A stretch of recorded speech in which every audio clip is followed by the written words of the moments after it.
नमस्कार दर्शकों, आप देख रहे हैं ज्योतिष मंत्र। दर्शकों, आज मैं आपको हनुमान जी की प्रत्यक्ष साधना की विधि देने जा रहा हूँ। इस साधना से हनुमान जी की कृपा प्राप्त होगी और उनके प्रत्यक्ष दर्शन और आशीर्वाद भी प्राप्त होगा। इस कलिकाल में हनुमान जी पूर्ण प्रत्यक्ष और जागृत देव हैं। ऐसा कौन सा दरबार है जहाँ हनुमान जी नहीं है? चाहे वो राम जी का दरबार हो, श्याम जी का दरबार हो, माँ कालिका या दुर्गा का दरबार हो, हर समय हनुमान जी महाराज सबके आगे ध्वजा लेके खड़े हुए मिलते हैं। ऐसे अनेक धाम हैं जिन्हें देखकर विज्ञान भी हतप्रभ है कि ऐसा कैसे हो सकता है। साधक के सामने जो प्रश्नकर्ता बैठा है, साधक उसके मन की बात जानकर पहले ही उसके सारे प्रश्नों के जवाब दे देते हैं। सब सोचते हैं ऐसा कैसे संभव है। ऐसा निश्चित संभव है यदि हनुमान जी की कृपा हो जाए। तो आज मैं आपको हनुमान जी की उसी साधना की विधि बतलाने जा रहा हूँ। विधि सरल है, साबर मंत्र है। साबर मंत्र के लिए मैं पहले भी बता चुका हूँ, ज़्यादा विधि विधान की आवश्यकता नहीं होती, परंतु नियम सिर्फ इतना होता है कि पूर्ण श्रद्धा और विश्वास से एकाग्र मन से इस साधना को करना होता है। चलिए अधिक विलंब ना करते हुए अब साधना की विधि पर चलते हैं कि इस साधना को करना कैसे है, क्या सामग्री चाहिए और किस समय किस प्रकार से ये साधना की जाए। आगे बढ़ने से पूर्व आपसे एक विनम्र निवेदन, यदि आप चैनल पर नए हैं और आपने अभी तक सब्सक्राइब नहीं किया तो कृपया चैनल को सब्सक्राइब करें और बेल आइकन बटन दबाना ना भूलें। दर्शकों, हनुमान साधना के लिए घर का कोई एकांत स्थान चुन लीजिए जहां पर आपको कोई परेशान ना करे, डिस्टर्ब ना करे। उस कमरे को अच्छे से धो करके साफ करके रखिए और उस कमरे में एक चौकी पर हनुमान जी की मूर्ति या चित्र स्थापित कर लीजिए। चित्र या मूर्ति जो भी आप स्थापित कर रहे हैं वो आशीर्वाद मुद्रा में हो। साधना काल में आपको ब्रह्मचार्य का पालन करना है, मांस मदिरा तामसी चीज़ों से दूर रहना है और किसी को भी नज़र भर कर नहीं देखना। नज़र भर के नहीं देखने का मतलब है किसी को एक सांस एक टक नहीं देखना, एक लगातार नहीं देख सकते आप। भूमि पर शयन करना और हल्का भोजन एक समय लेना है। दिन में नहीं सोना इस साधना के दौरान और सदैव तन और मन पवित्र रखना है, ये विशेष आग्रह है। व्यर्थ की बातचीत से दूर रहना है इस दौरान। साधना के ये विशेष नियम हैं, इनका पालन जरूर करें। साधना के लिए आसन लाल रंग का और माला वो भी लाल चंदन की या रुद्राक्ष की चाहिए। आसन सूती, ऊनी या कम्बल का हो सकता है, लेकिन रंग लाल होना चाहिए। घी गाय का हो या तिल तेल हो। गाय का घी या तिल तेल का दीपक साधना काल में चलेगा। गाय का घी या तिल तेल का दीपक साधना काल में चलेगा और ये दीपक अखंड चलेगा। साधना के लिए मंगलवार या शनिवार का दिन होना चाहिए। संभव हो तो शुक्ल पक्ष लीजिए।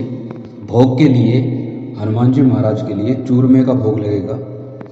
साधना जिस दिन करनी हो, मंगल या शनि, उससे एक दिन पूर्व किसी पास के हनुमान मंदिर में चले जाइए और वहाँ हनुमान जी से निवेदन कीजिए साधना में सफलता के लिए। हनुमान मंदिर में जो सामग्री लेकर जानी है वो इस प्रकार है: चमेली का तेल, सिंदूर, ध्वजा, खड़ाऊं, लंगोट, 2 लड्डू और 1 मीठा पान। ये सब सामान आपने वहाँ हनुमान मंदिर में हनुमान जी को अर्पण करने हैं और अपनी साधना सिद्धि के लिए प्रार्थना करनी है। अब साधना के लिए आपको रात्रि काल 10 बजे से 2 बजे तक का समय या प्रातः काल 4 बजे से 7 बजे तक का समय का चयन करना है। यदि रात्रि काल में साधना करते हैं तो उत्तर की तरफ मुंह करिएगा, यदि प्रातः काल साधना करते हैं तो पूर्व की तरफ मुंह करिएगा। ज़्यादा श्रेष्ठ रहेगा कि आप रात्रि में ही साधना करें, क्योंकि साधना का समय रात्रि काल ही आया है, 10 बजे से 2 बजे तक, जिसे महानिशा काल तंत्र शास्त्र में कहा जाता है। आप निश्चित दिन मंगल या शनि जो भी आपने चुना है उस दिन साधना के लिए आसन पर बैठ जाइए, दीपक प्रज्वलित कर लीजिए। हाथ में संकल्प के लिए अक्षत, पुष्प, जल, दूब और दक्षिणा लेकर के संकल्प कीजिए कि आपका नाम ये है, गोत्र ये है, इस राज्य में, इस जिले में और इस गांव में आप रहते हैं। आज आप इस मनोरथ की सिद्धि के लिए, इस कार्य की सिद्धि के लिए इस साधना को कर रहे हैं। और उसके बाद हाथ में जो अक्षत, पुष्प, जल आदि लिया है उसे गणेश जी पर या किसी प्लेट में छोड़ दीजिए। इसके बाद संकल्प हो गया। संकल्प के बाद में आपने हनुमान जी को आसन देना है। हाथ में पुष्प लीजिए, हनुमान जी का ध्यान कीजिए। हनुमान जी किसी भी मंत्र का जो आपको याद हो नहीं है तो ओम हनुमते नमः बोल करके 11 बार और हनुमान जी के लिए एक आसन पुष्प लेकर के उनके चरणों में छोड़ दीजिए कि आइए हनुमान जी महाराज आसन विराजिए। और ऐसा करने के बाद में ही आपको मंत्र जाप करना है। सबसे पहले आपको गणेश जी के मंत्रों की जाप करना है, उसके बाद गुरु मंत्र का जाप करना है। ज़्यादा एक एक माला ना करें तो कम से कम 21-21 बार गणेश जी और गुरु मंत्र का जप करना है। उसके बाद 11 माला इस मंत्र की, जो हनुमान जी का मंत्र है, इसका जप करना है। थोड़ा समय जरूर लगेगा लेकिन 11 दिन में हनुमान जी का प्रत्यक्षीकरण हो जाएगा। पूरी श्रद्धा और विश्वास के साथ अब आप हनुमान मंत्र का जप करिए, हनुमान जी के नेत्रों में देखते हुए। जब भी आप जप करें हनुमान जी महाराज के लिए तो उनके नेत्रों में ही देखना है बिल्कुल, और ध्यानपूर्वक, और उनसे इस प्रकार से देखना है जैसे उनसे बात कर रहे हों, उनसे बोल रहे हों। जिस मंत्र को आप बोलेंगे उसको इस प्रकार से बोलना जैसे उनको देख करके आपने कहा है। मंत्र बताने जा रहा हूँ, ध्यानपूर्वक सुनिएगा। ओम हनुमान पहलवान, वर्ष 12 का जवान, हाथ में लड्डू मुख में पान, आओ आओ बाबा हनुमान, ना आओ तो दुआई महादेव गोरा पार्वती की, शब्द साचा पिंड काचा, पुरो मंत्र ईश्वर वाचा। मंत्र एक बार पुनः दो बता रहा हूँ। ओम हनुमान पहलवान, वर्ष 12 का जवान, हाथ में लड्डू मुख में पान, आओ आओ बाबा हनुमान, ना आओ तो दुहाई महादेव गोरा पार्वती की, शब्द साचा पिंड काचा, पुरो मंत्र ईश्वरो वाचा। इस मंत्र जाप के बाद में जब 11 माला पूरा हो जाए आपने आरती करनी है, भोग लगाना है चूरमे का जो आपने बना रखा है।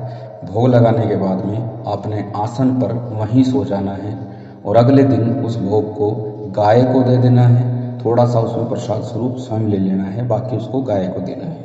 प्रत्येक शनिवार को गुड़ और चने का भोग हनुमान जी महाराज को लगा करके वो प्रसाद बच्चों में, छोटे बच्चों में 10-12 साल तक, 11 साल तक के जो छोटे बच्चे हैं उनमें वो वितरित करना है।